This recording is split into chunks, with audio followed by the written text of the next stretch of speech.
left there, of course. Yeah, that's also true. But even here, you know, where there is a bit more variety, they're still going for that mango. Yeah.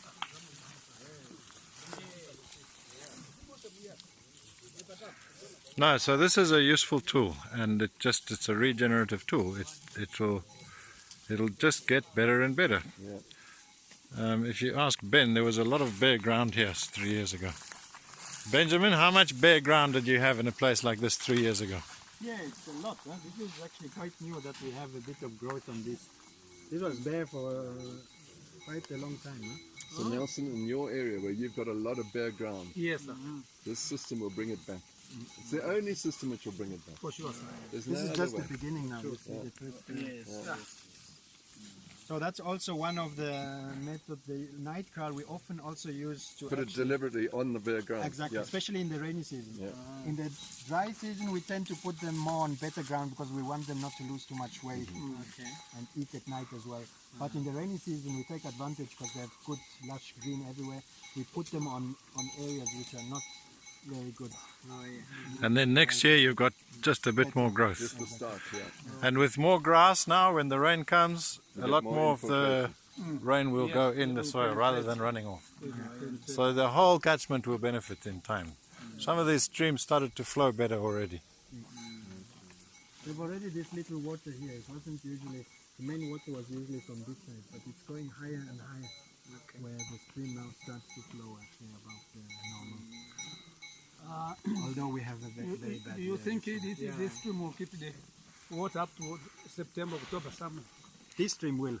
We have yeah. a stream coming out. Oh, of, it's coming from this side. Yeah. Otherwise, it will have enough water for. This one goes throughout. We have some fish ponds just over there. Oh, good. That's right. I'm sure you'll find time also with Marcus to have a look at what else they're doing there with piggeries. But this stream will flow longer and longer each year Okay. now, whereas before it was going less and less and less and less. Now it will go more and more and more and more because you've got more grass on the whole catchment, more cover. And when they don't eat something, they press. So they make also mulching. Yes, yes. And this is what's important, is just to keep the ground covered. Once the ground is covered, everything starts to grow. This is soil erosion. Yeah. Soil erosion and water infiltration. And then, you know, you get a lot of, because you're managing them together, also your manure is concentrated.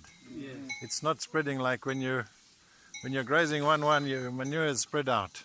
Here you're putting it really concentrated, so it also helps to grow more grass. And you can see these bushes now. People say, oh, how do I clear my land for cattle? You don't need to. You just put the animals together and they start browsing, they start clearing the trees. This was thicket. Now it's a bit open. Yes, yes, sure. You'll see in the morning there will be a browse line for all the cows, especially when they're done with the grasses. That's going for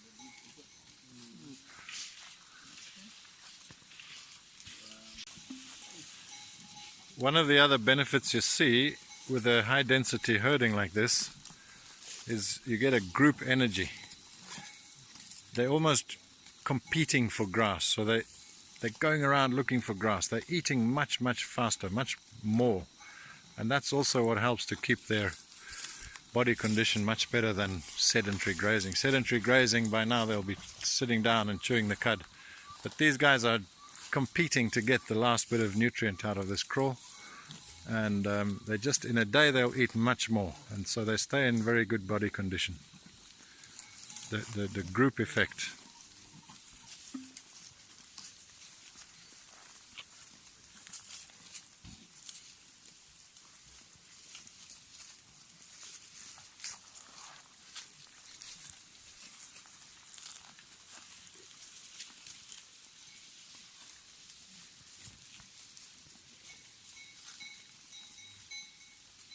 No ticks.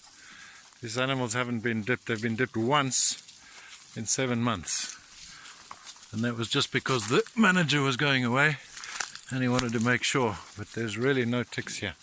They're always moving away from their ticks. Every day the crawl is moved 100 meters, 200 meters ahead, and the animals graze in a new area, and they leave all the ticks and the other diseases behind. So there's a huge saving and much bigger resilient to tick-borne diseases.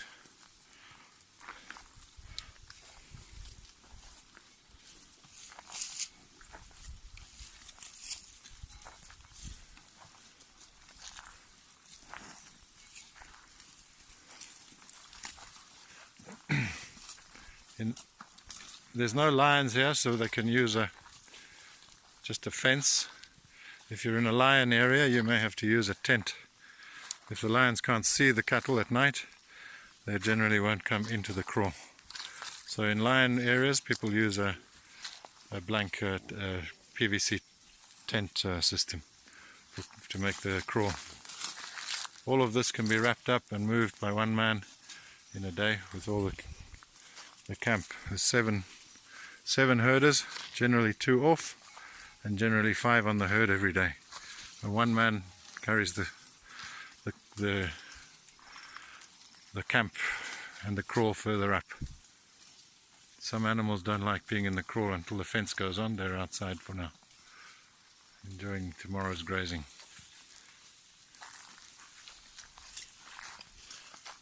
Whatever grass doesn't get eaten gets trampled, and trampling will help mulch the soil so that when the rain comes there'll be much more infiltration, lots of food for the soil life, the termites, the bacteria and the worms. Everybody's benefiting from this. So just generally there's more growth in this valley. There's a stream down there that's flowing a bit longer every year because there's more infiltration on the whole area. This herd of 250 cattle and 80-90 sheep and goats is they're multiple owners. It's a communal herd. It's run as a business. Every third or second animal, depending on when you came in, is forfeited to management. But people don't mind paying that second or third animal because their productivity has gone up. And now in general most of these cows are getting pregnant every year and dropping a calf every year. Which means, you know, they don't really mind if they can give every second calf away or third calf, because before, when they were in the village in small herds, they were only getting a calf every 3 or 4 years, if they were lucky. And so the whole thing works better like this.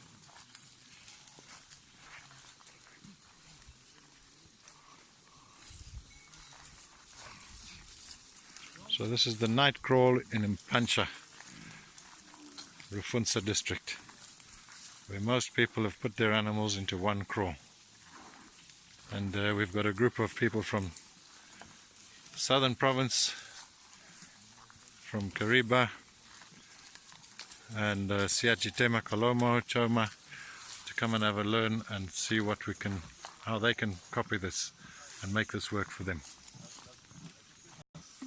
You can take a pretty good look around and there's just no ticks. Quite amazing. Quite amazing. No ticks without dipping.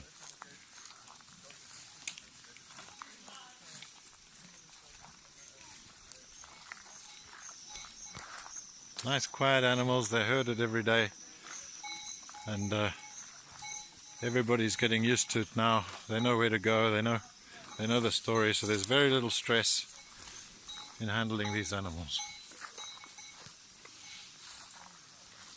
Mostly local breeds, indigenous African cattle, small bodies, small frames that fill up easy on this pretty harsh dry season grass. Here's the goats and the sheep.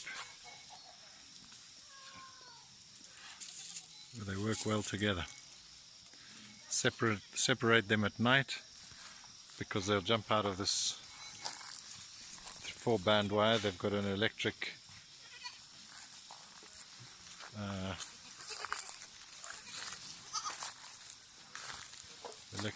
what do you call wire? which the little ones can get out of course.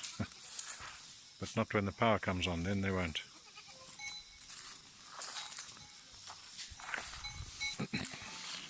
Always good to have a salt lick. Like us, animals like salt. So a couple of small salt licks go with the whole camp. There's the camp, and animals can have a little bit of salt every day.